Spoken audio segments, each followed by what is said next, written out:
વિરોધાત્મક ઊભું નહીં કરવું જોઈએ. હકીકત છે એ હકીકત છે અને હકીકતને સ્વીકારી લેવી પડે. આજે નહીં તો કાલે પણ સ્વીકારવી પડશે. અને આ તમારે ત્યાં જે કલેક્ટર કક્ષાની વ્યક્તિ, એસપી કક્ષાની વ્યક્તિ, આઈએસ અધિકારી, આઈપીએસ અધિકારી આવીને તમને ઝૂકે છે ને.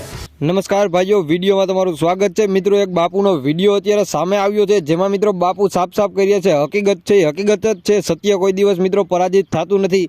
સાચું છે એ સાચું જ રહેવાનું છે અને ખોટું છે એ ખોટું જ રહેવાનું છે. મિત્રો, આમાં બાપુ કોઈનું નામ નથી લઈ રહ્યા, પરંતુ અત્યારે સોશિયલ મીડિયામાં બે વિવાદ જબરા ચાલે છે. એક છે જે ભોળાત ધામનો અને એક છે રૂપાલા સાહેબનો, જેમાં મિત્રો બંનેને બાપુ સાફ કહેવા માગે છે કે હકીકત જે છે એ હકીકત જ, સત્ય એટલે સત્ય જ થઈને જ ઊભું રહીએ અને ખોટું જે કોઈ પણ લોકો કરતા હોય એને ખોટાનું ખોટું ફળ મળતું જ હોય છે. મિત્રો, એટલા માટે સાફ આમાં બાપુ કોઈનું નામ લઈને કોઈને કહેવા નથી માંગતા વ્યક્તિગત, પરંતુ કહે છે બધા લોકોને એક સરખું જ સામું. કારણ કે અત્યારે સોશિયલ મીડિયામાં મિત્રો એ બે વિવાદ બહુ જોરશોરથી ચાલી રહ્યા છે અને બીજા મનસુખભાઈ પણ છે, એ પણ ખોટો અત્યારે વિવાદ આદરીને બેઠા છે. જે કોઈ પણ મન પડે એમાં ધર્મનો વિવાદ ઊભો કરે છે. મિત્રો, ખરેખર આ બાપુની વાત તમને ક્યાંક ને ક્યાંક સાચી લાગી હશે. સાચી લાગે તો નીચે જરૂર કોમેન્ટમાં જણાવજો.